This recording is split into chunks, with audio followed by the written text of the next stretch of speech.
বিসমিল্লাহির রহমানির রহিম। প্রিয় শিক্ষার্থী এবং আপনারা যারা দেখছেন ও শুনছেন, সবাইকে স্বাগত জানাচ্ছি মোহাম্মদ মজনু মিয়া, প্রভাষক পরিসংখ্যান, বেলকুচি সরকারি কলেজ, বেলকুচি, সিরাজগঞ্জ। প্রিয় শিক্ষার্থী, আজ আমি দেখাবো চতুর্থক ব্যবধান, কোয়ার্টাইল ডেভিয়েশন।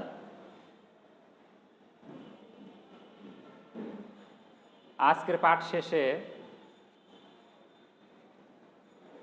চতুর্থক ব্যবধান কি তা বলতে পারবে, চতুর্থক ব্যবধান নির্ণয়ের সূত্রাবলী ব্যাখ্যা প্রদান করতে পারবে এবং অবিন্যস্ত এবং বিন্যস্ত উপাত্ত থেকে চতুর্থক ব্যবধান নির্ণয় করতে পারবে।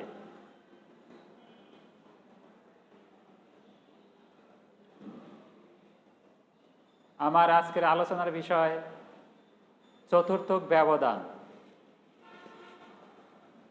Quartile deviation.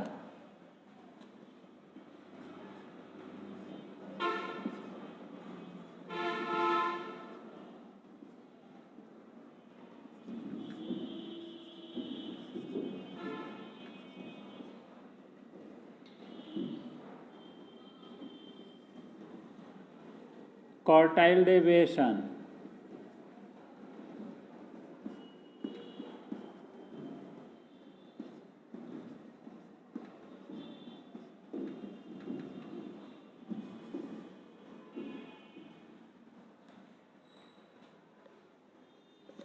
কোনো তথ্য সারি বা রাশিমালার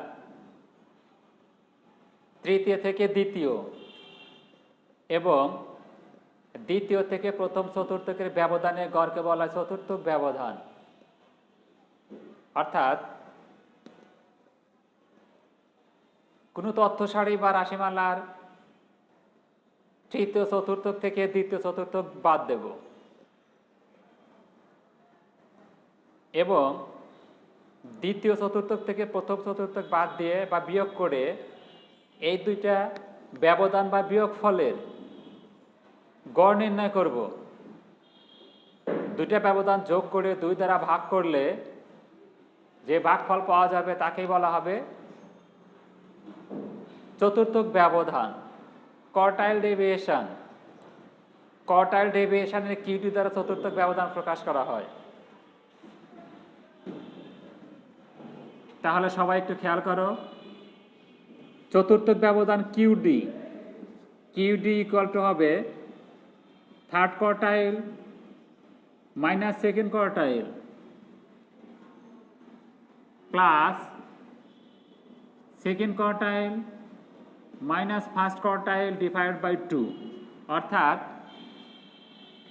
তৃতীয় থেকে দ্বিতীয় এবং দ্বিতীয় থেকে প্রথম চতুর্থকের ব্যবধানের গড়, এই গড়কেই বলবো আমরা চতুর্থক ব্যবধান।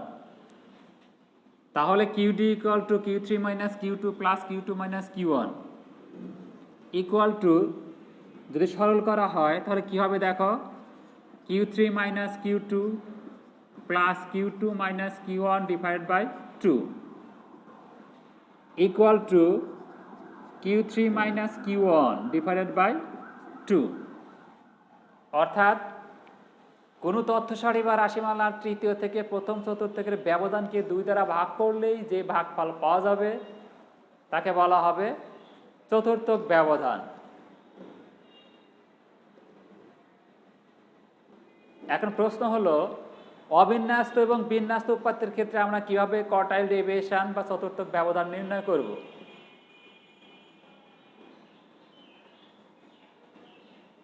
অবিন্যস্ত উপাত্ত থেকে তৃতীয় এবং প্রথম চতুর্থক নির্ণয় করতে হবে। নির্ণয় করে তৃতীয় থেকে প্রথম চতুর্থক বাদ দেব, বাদ দিয়ে 2 দ্বারা ভাগ করলে যে ভাগফলটা পাওয়া যাবে তাকে বলা হবে ওই অবিন্যস্ত উপাত্তের চতুর্থক ব্যবধান।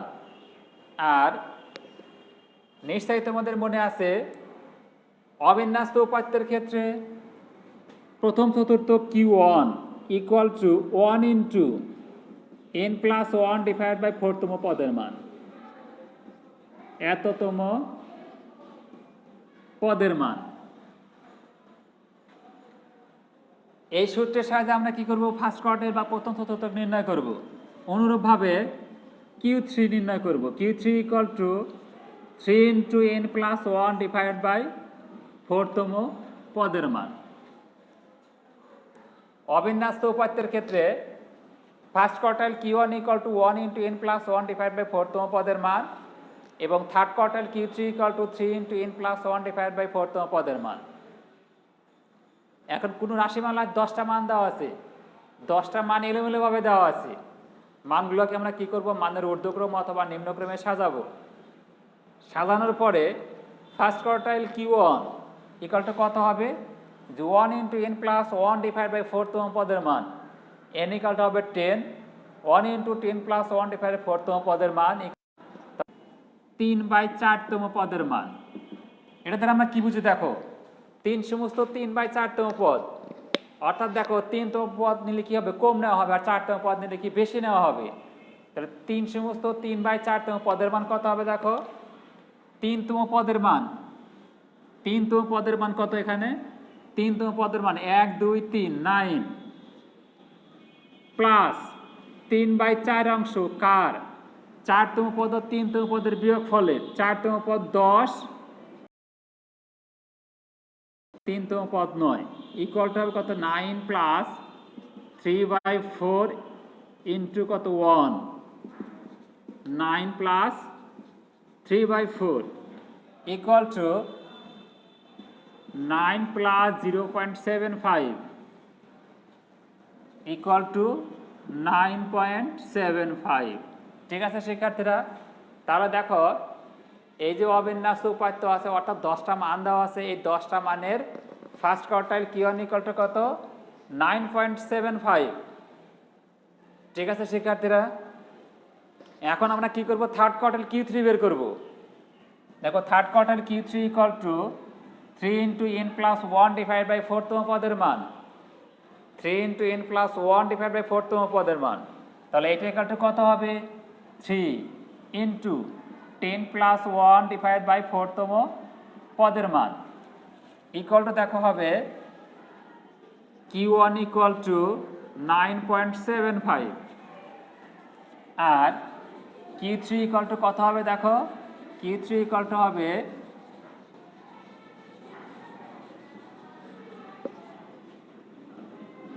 Q3 equal to 3 into n plus 1 divide by এততম পদের মান,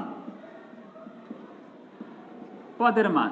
ঠিক আছে শিক্ষার্থীরা, equal to 3 into 10 plus 1 divide by 4তম পদের মান ইকুয়াল টু কত হয় দেখো, 3 ইন্টু 11 বাই 4তম পদের মান ইকুয়াল টু 33/4তম পদের মান ইকুয়াল টু হবে দেখো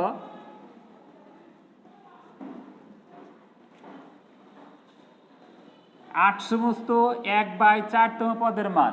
আর এই মানটা কত হবে খেয়াল করে দেখো, 8 সমস্ত 1/4তম পদ, 8তম পদ যোগ 1/4 অংশ কার, 9তম পদ ও 8তম পদের বিয়োগ ফলের। তাহলে এটা কত হবে দেখো, 8তম পদ 17, 17 প্লাস 1/4 ইন্টু হবে 18 minus 17 equal to 17 plus 1/4 equal to 0.25 equal to 17.25।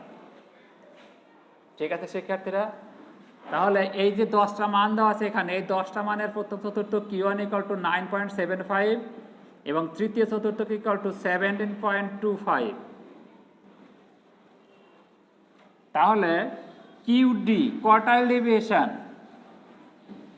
QD equal to কি হবে দেখো, QD ইকুয়াল টু আমরা জানি QD equal to Q3 minus Q1 divide by 2 equal to 17.25 minus 9.75 divide by 2 equal to কত হয় দেখো,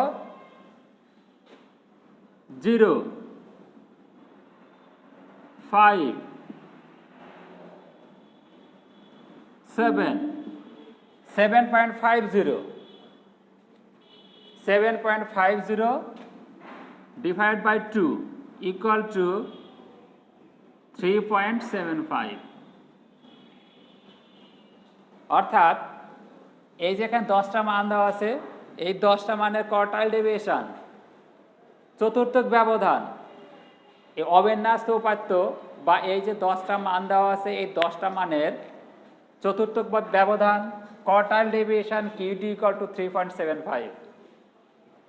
ঠিক আছে শিক্ষার্থীরা, তাহলে আমরা কি করতে পারবো? তাহলে আমরা যে কোনো অবিন্যস্ত উপাত্তের ক্ষেত্রে কোয়ার্টাইল ডেভিয়েশন নির্ণয় করতে পারবো। কোয়ার্টাইল ডেভিয়েশন নির্ণয় করতে পারবো। এবার বিন্যস্ত উপাত্তের ক্ষেত্রে অর্থাৎ গণসংখ্যার সারণী দেওয়া থাকবে। গণসংখ্যার সারণীর ক্ষেত্রে আমাদের কি করতে হবে? কোয়ার্টাইল ডেভিয়েশন নির্ণয় করতে হবে। সূত্র আমার একটাই, কি যে quartile deviation QD equal two quartile deviation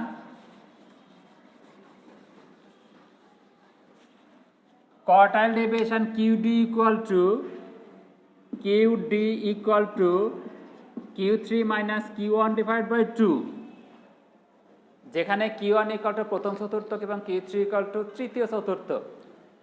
আর বিন্যস্ত উপাত্তের ক্ষেত্রে প্রথম চতুর্থক Q1 equal to L1 plus 1n by 4 minus FC divided by FQ3 into C, যেখানে L1 equal to প্রথম চতুর্থ শ্রেণীর নিম্ন সীমা, FC equal to প্রথম চতুর্থ শ্রেণীর পূর্ববর্তী শ্রেণীর ক্রমদৈর্ঘ্য গণসংখ্যা, FQ3 equal to প্রথম চতুর্থ শ্রেণীর গণসংখ্যা, C equal to প্রথম চতুর্থ শ্রেণীর শ্রেণী ব্যবধান এবং N equal to মোট গণসংখ্যা। আর প্রথম চতুর্থ শ্রেণী ইকুয়াল টু 1n by 4 সংখ্যাটি ক্রমদৈর্ঘ্য গণসংখ্যার যে শ্রেণীতে অবস্থিত। 1n by 4 সংখ্যাটি ক্রমদৈর্ঘ্য গণসংখ্যার যে শ্রেণীতে অবস্থিত। প্রথম চতুর্থ শ্রেণী আগে নির্ণয় করতে হবে। নির্ণয় করলে FC পাওয়া যাবে, FQ3 পাওয়া যাবে, C পাওয়া যাবে, N পাওয়া যাবে, L1 পাওয়া যাবে। এই মানগুলো বসালে কি হবে? ওই অবিন্যস্ত বা ওই বিন্যস্ত উপাত্তের ক্ষেত্রে আমার ফার্স্ট কোয়ার্টাইল বের হবে। অনুরূপভাবে থার্ড কোয়ার্টাইল Q3 বের করবো আমরা। Third quartile Q3 equal to L1 plus 3n by 4 minus FC divided by FQ3 into C।